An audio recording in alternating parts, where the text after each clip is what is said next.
success in this dunya, one of the biggest successes you could have in this dunya is to have a successful marriage. And by having a successful marriage, inshallah, successful family. So this is very important, this topic. And we all know marriages can be complicated. I have been married now, mashallah, for 23 years. I'm talking to my wife, inshallah, the silver anniversary coming soon. And I view my marriage to my wife as one of my greatest successes. And when we have a lot of positive outcome studies in our group practice, and alhamdulillah, we've helped many, many Muslim families over the years. Okay. Just really quick, Tampa Bay Therapists and Associates is my company. This is our main number. I will pass out cards. And we operate mainly now in the telehealth space, although I'm working with Brother Najm to have office space here. And we are working to have some physical office space, but right now we do the telehealth option.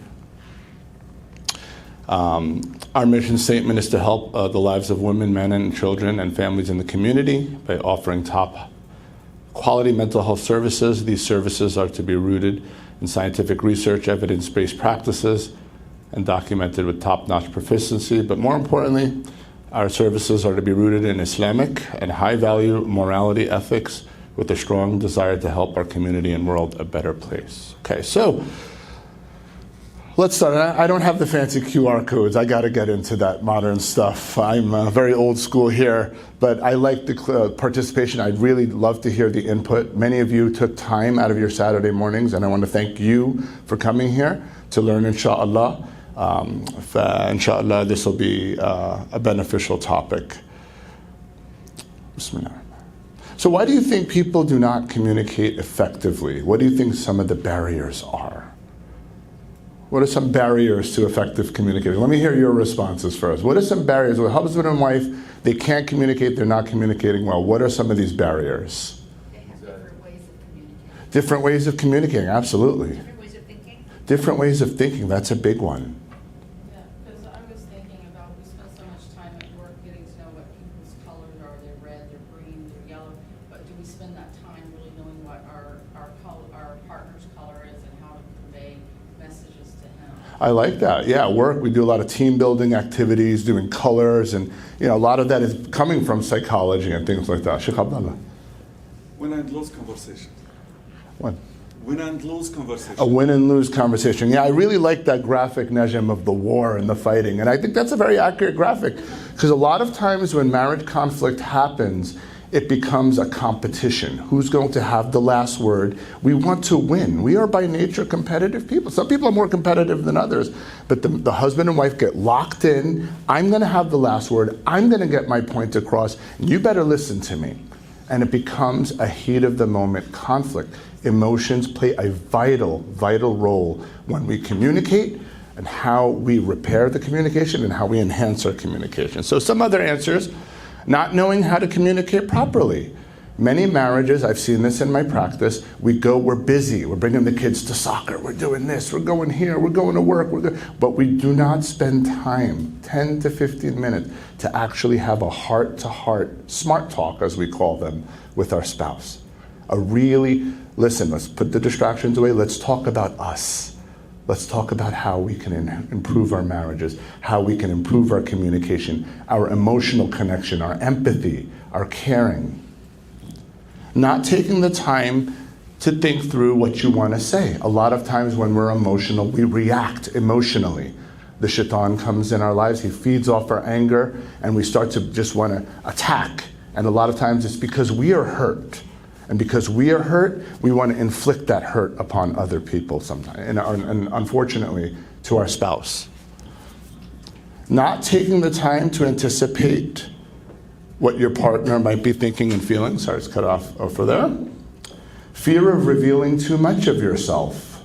Sister Shireen Hassan, Dr. Shireen Hassan mentioned that, there's a vulnerability when you really want to open up and tell your partner how you feel. And then the other part, which is a more serious issue, is fear of your partner's anger, not wanting to hurt your partner's feelings. And in a lot of dysfunctional marriages that I've seen, whether it's with the husband or the wife, a lot of times it is the wife, who's afraid how her husband's going to react out of anger. So she's kind of afraid to open up and really communicate. And before I get into this, what usually ends marriages? What causes the end of marriages in divorce? What do we think some of these reasons are? Lack of communication. Lack of communication, yes, sister? Financial issues. Financial issues is huge. I'm glad you brought that up. That's a big one. Financial issues. What else? Not able to compromise.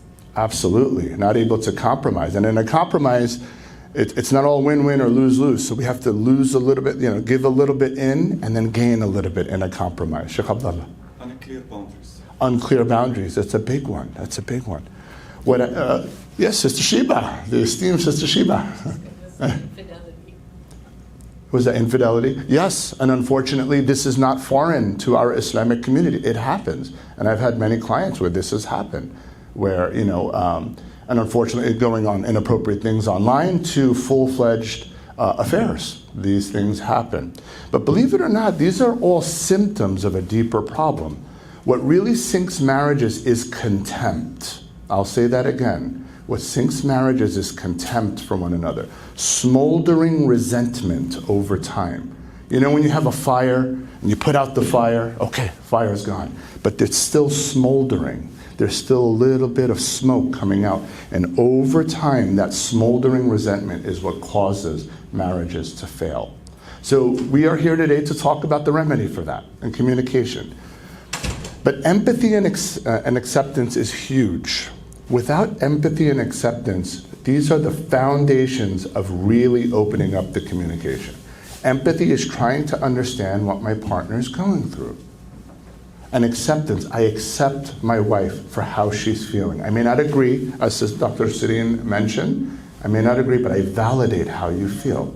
Example, I'm at home with the kids all day and you don't appreciate all the work that I do. And then the husband, well, I'm working all day trying to pay all the bills and then you don't appreciate what I am doing for you. And then it becomes a roadblock. We are not compromising. We are not communicating. However, if we have empathy, if the husband is like, wow, you're around kids yelling and screaming all day, mommy, mommy, mommy. Motherhood's a 24/7 job. And in many cases, the mom is out there working herself and taking care of the kids, doing both. While the husband is just like, well, I'm working, okay? But the flip side too is the wife understanding that a lot of modern jobs are hard. It doesn't end when you come in the door. You still get emails, you still have work, you still have a lot of obligations you need to get to, and it can be very difficult. So, empathy as well. I understand that my he's in a difficult project at his job right now. His fuse may be a little short. We have to work together and understand one another. So people marry because they want to spend most of their lives with their spouse. They have a hope of growing together and creating a relationship that makes them feel emotionally healthy. Again, one of our biggest successes in life. This was mentioned earlier, active listening. So I'm not going to spend a whole lot of time on this, but active listening means restating in your own words what the other person is stating. So you say something like, honey, I hear you saying this, this, and that. Try to mirror what they are telling us. Try to show that you're not understanding. I was joking earlier with Dr. Siddian, scrolling, yeah, I hear you. Yeah, I hear you. But you're not hearing. And that conveys rudeness, lack of respect. Your body language, we all know it plays a crucial role in communication. How your face looks. Are you giving eye contact? Is it warm eye contact or is it glaring, right? How does your facial expression look? You square your shoulders to her. You put down the distraction. I understand. I hear you telling me that you're overwhelmed and stressed. I hear you telling me that you're unhappy with the amount of time I spend with my friends. Okay, that makes sense to me. A validating response says, so first active listening, I hear you saying, and then validate. That makes sense to me. Again, you're not agreeing, like Dr. Siddian said. You're not agreeing. You're just saying it makes sense to me because I see where you're coming from, because, wow, that's magical. So I just summarize what my wife said, and I'm validating what he said. And then finally, the magic, or I should say magic, but the brilliant ingredient on top is the empathy. And that must make you feel exhausted. That must make you feel fearful or frustrated that you have to do all of this. right there. So you mirror, you summarize what they state, validate by stating that makes sense because, and then you provide empathy. Try to understand, truly understand where your partner comes from. So MVE, mirror, validate, empathize. Okay. Summary statements, and I kind of went over this a little bit earlier. So when you have this heart-to-heart smart talk, I actually used to advise a lot of my couples therapy clients when they came into my office. I say you must spend at least one time per week, maybe more, where you're sitting for 10 to 15 minutes uninterrupted so you can talk to your spouse about a serious issue. You believe it or not, in our modern world, we're moving so fast that this doesn't happen. We're kind of go, go, go. Okay, we eat dinner together, even during Ramadan. We have to eat iftar, and then we have to go. We're going over a friend's house for iftar, and then we have to go to the masjid, and we have to pray tarawih, and then we have work somewhere. And then even when it's not Ramadan, we're working, and we're not actually having the time to sit, talk face to face about the state of us. Honey, what about us? How are we right now? Let's take a temperature gauge of how our marriage satisfaction is between you and I. Okay? And a lot of times there's a lot of hidden resentments, smoldering frustrations that we're not aware of. And that when sometimes someone expresses these frustration, we become defensive and attack. That's why what Najm showed with the two people fighting, that's actually quite accurate. Because it's usually conversations are defend, attack. Defend, attack. I'm going to defend my position, but then I'm going to attack you. And it becomes a very dysfunctional pattern of communication. So a heart-to-heart smart talk, I'd recommend my clients heart-to-heart smart talk, where we mirror, validate, empathize, give the person, a first person, at least 5 minutes to talk uninterrupted. And then you're quietly listening, not agreeing to everything. We're not saying agree. And then you mirror, validate, empathize, and then your turn. Now it's my turn. This is what I have to say. And you may not come to an agreement right at that moment at the end of the heart-to-heart smart talk, but at least you're opening up this dialogue, this open communication. So summary statement, again, it helps you to summarize what the other person says, not necessarily without judging, without attacking. You're just trying to understand where your spouse is coming from. Okay, neutral questions and phrases. Sometimes questions can be a loaded question. And sometimes in conversations, people answer a question with a question, which can be very frustrating. And that question was asked earlier. How do you feel about that? Well, how do you feel? Well, how do you feel? Well, we're answering questions and we're not getting anywhere. Okay? So a neutral question or an open-ended question is a question that doesn't necessarily be answered with yes or no. It allows for further elaboration, further discussion, and openness, which is critical in our marriage communication. So neutral questions and phrases get your partner to open up and elaborate about the topic you are discussing. Okay? These questions are more focused than open-ended questions. They may help your partner understand what you are interested in hearing about. And they further communication because they help you gain more information. When you ask these kinds of questions, you demonstrate to your partner that you are interested and that you are listening. Okay? I hear you telling me that you are frustrated at work. Tell me more about that. Can you tell me a little bit more? Oh, so your boss is giving you deadlines that are very unrealistic. That must be so frustrating. What are some other things that are on your mind lately? Neutral, open-ended questions that allow your partner to open up from the heart. From the heart. It shows that you're interested. It shows that you love them. Okay? When you are genuinely showing what your partner cares about from their heart, you are demonstrating love. Okay? Yes, affection is important. Yes, intimacy is important, of course. This goes without saying. And as Brother Mahmood brilliantly said, the deen is important because you have to have shared religious values. Your values need to be aligned. Because if they are not, that's going to create a huge rift in your marriage. So the assumption is that you have the shared Islamic value, that we want to please Allah subhanahu wa ta'ala, that we want to follow the teachings of the Rasul alayhi salatu wasalam, and that this is our general framework and an understanding. Okay? And before I get into some more communication, one of the biggest decisions you can make in your life is choosing your spouse. And I think Brother Mahmood was talking about that.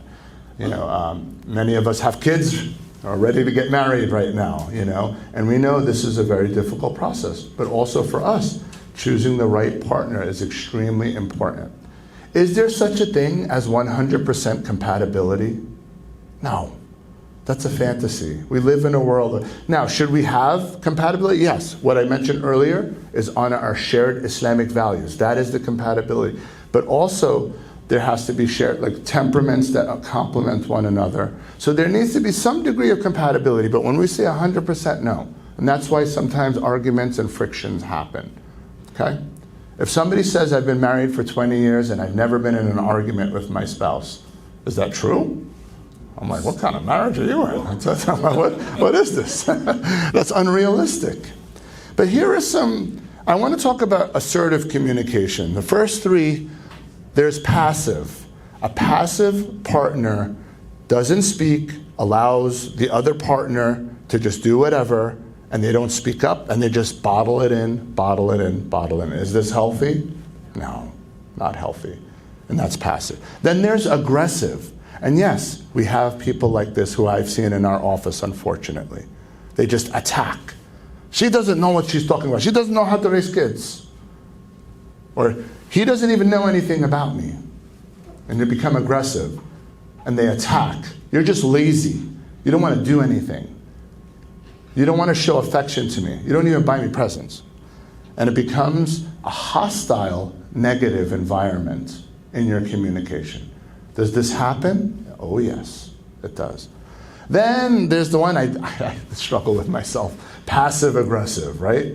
You say mean things, but you try to picture it in a nice way. I say things, oh, your cooking is not that good lately, And you say mean and hurtful things, but you don't say it in a loud way. But then there is assertive communication. Speaking from yourself, I messages, I statements. I feel unheard when this is happening. I feel invalidated when you're looking at your phone instead of paying attention to this conversation. Not, you're always on your phone, there's a difference. I feel frustrated. You're owning it. You're showing that, okay? Assertive communication is also speaking up for yourself. When something positives happen, I feel very happy when you come over and you give me affection. I feel very validated when you look at me and kiss me on the cheek and tell me that you love me. So there's a positive aspect to assertive communication as well. Okay, I don't see the 1 minute finger, so I'm going to keep I'm just waiting for that minute finger. This is what I was talking about earlier, the I messages. When you start your statement with I, you are taking responsibility for the statement. The I message sounds less blameful and less negative than the you message. So if you start to communicate by saying, you do this, you do that, when you come in here, you don't even pay attention to me, you just go straight to the computer. When someone hears you, automatically your wall and defensiveness comes up. That's a natural phenomenon. So whenever somebody says you, oh no, he's attacking me, versus I feel, okay, all right? And no one could take that right away from you. We could if that's how you feel, that's how you feel. Help me understand more about how you feel that way, because one of the worst communicators say, well, you shouldn't feel that way. No spouse has the right to say that. We all are entitled to our feelings. And that's where the communication is critical. Because we are entitled to that feeling, help me understand why you feel this way. Okay, I hear you saying. Okay, I hear you saying. That makes sense to me because so-and-so. And that must make you feel frustrated. Is that correct? And here's the magic question, the magic response. Is there more? Wow. Is there more? I like that so much when we communicate, because it's not just going through, okay, Brother Mahmood said, mirror, validate, empathize. I'm done. No. Tell me more, my love. Tell me more, sweetheart. There must be something, some blind spots I do not know. And there are always blind spots we have about our partners, things we don't necessarily see. And that's so critical in understanding what our blind spots are to help you understand and grow your love, grow your trust for one another, grow your affection and your deep-seated love. Okay, managing anger. We are emotional beings, and our rationale sometimes is minimized, where our emotions are like this. And sometimes we go into conversations when we're angry, when we're frustrated. And every single human being gets frustrated or angry. This is a reality check. Some people get more angry than others. So if you are feeling angry, I think a timeout is okay. We give timeout to my kids. My little son was misbehaving. We put him in timeout. But we have to sometimes give ourselves a timeout. Look, I realize my heart rate's racing. I'm frustrated. My thoughts are racing right now. I feel hot. I'm breathing heavy. I don't feel good. I feel angry. And the Prophet ﷺ gave us a hadith on what to do when we're angry. If you're standing, sit down. Okay? And then what else can we do? Pray 2 rakats. Maybe the 2 rakats I pray will help take me back, a step back from getting enraged or getting locked in anger. Make a timeout contract with your spouse. Sometimes you just talk to them. Look, if it gets too intense, we need to give a timeout or some kind of out where I'm allowed to walk away. And yes, walking away is perfectly fine in a heated conversation. Okay? When domestic violence happens, the partner does not allow the other partner to walk away. I remember early in my practice, the sister and brother, they got in a heated argument. The sister tried to leave the house. The brother stood in her way, in front of the door. He didn't hit her, okay? And that's what he said. I didn't put my hands on her. And I said, brother, it is still considered domestic violence by blocking her ability to leave the home. You are taking away her freedom and her agency to say, I want to walk away. And the same is true for the husband. I think it's very powerful for the husband. If he's angry, al-ghadab, as we say in Arabic, right? Al-ghadab min ash-shaitan. And when we're feeling that rage and anger, the shaitan, that's his plaything. He enjoys that. And he pulls on our heartstrings for the anger. It's important to know when to walk away. All right, positive statements. It may be helpful to memorize a few positive statements to say to yourself when anger is being triggered. These statements can remind you to choose your behavior instead of reacting in a knee-jerk manner. I can take care of my own needs. His needs are just important as mine. I am able to make good choices. Positive statements that we have memorized, canned responses in our mind, so that we know what to say or what to do in a heated moment. If we can control ourselves in a heated moment in front of our spouse and not give in to anger, name-calling, degradation, yelling, if we avoid that, you are already winning the battle. Okay? If we can pause that, walk away, and not allow that cycle of anger to take hold of us, we're ahead of the game. Okay, so other prepared responses. Here are a few statements and questions that will help de-escalate the anger. Well, okay, one more minute. Okay, very good. I'm running on time. What's bothering me is, fill in the blank. And what I think I'd like is, what would you suggest we do about this? You're inviting your partner to be a collaborative partner in the communication process, not a win, attack, defend cycle. What do you need now? What do you need right now? What are my blind spots? So what you want is, it feels like you're getting angry about this. I want to stop and cool down for a minute, okay? The timeout contract. Alhamdulillah, stayed within the 1 minute. Thank you so much for your time and attention. We had Dr. Shireen Hassan, Brother Mahmood Goma. I am Mahmood Hassan, so a combination of, of both. May Allah bless you and thank you. Jazakallah khairan.